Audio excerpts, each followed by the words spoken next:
Hola, it's me again, another day, another Cancer, Mukbang Edition 2025.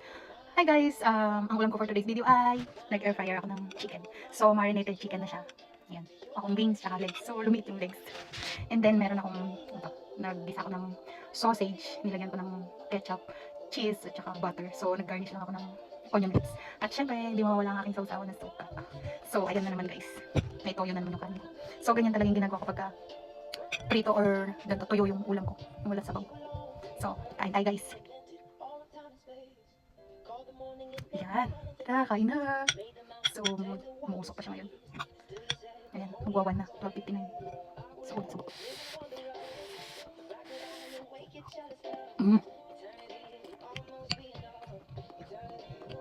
Sarap. Siyempre, yung chicken natin.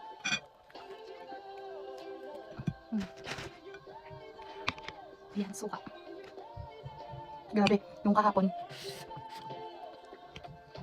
Diba? Sabi ko doon, nabuhos ko yung chili oil. So, sobrang anghang ng nilaga. Grabe. Yung tipong sinipon-sipon na ako. Tapos, nasamid-samid. Sobrang anghang.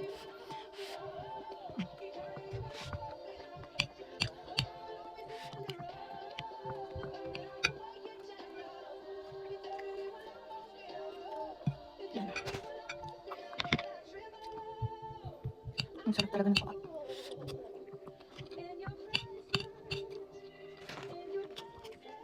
Sarap talaga kumain kapag kaganda yung musok-usok ka. Kasi palitan, di ba?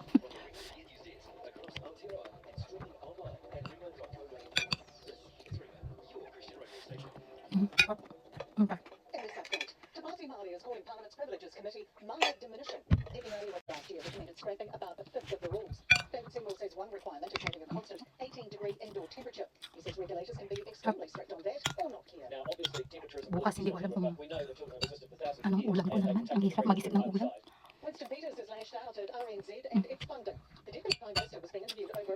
Ulit-ulit na lang. Pero craving ako sa isda. Kaya lang, ang mahal naman kasi ng isda. Tapos hindi pa ganun kasatisfied kasi iba yung lasa niya kasi frozen.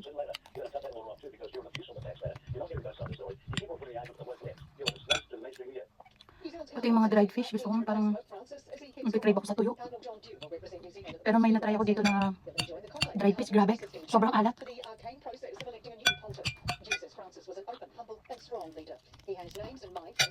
Alam mo yung tipong kahit hugasan mo na siya, ang alat pa rin. Grabe. So, syempre, natin ito para sa'yo.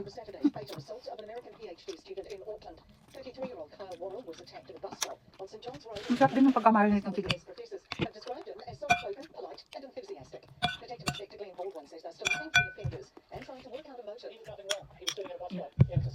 Pati yung sausage, sarap ng pagkaluto.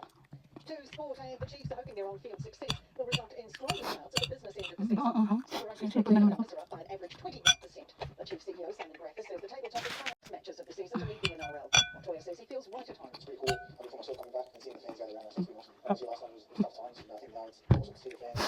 Nakakasipon.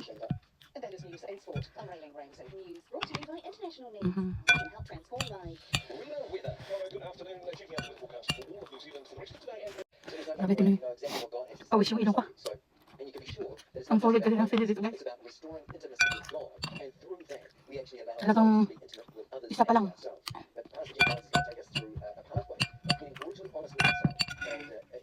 Plano ko nga mag-uwi ng sili. Para yun ang itatanim ko dun. Kasi sobrang solid.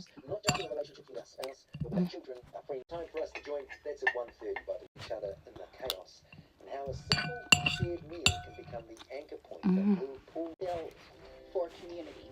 I'm Focus on the Family with Jim Daly, talking about how to have meaningful time. Thanks for joining us. I'm John Fuller. John, I think this conversation is going to apply to everybody because it's of course to what families do. Sitting around the table, eating together. Okay guys, that's it for today's video. See you again tomorrow.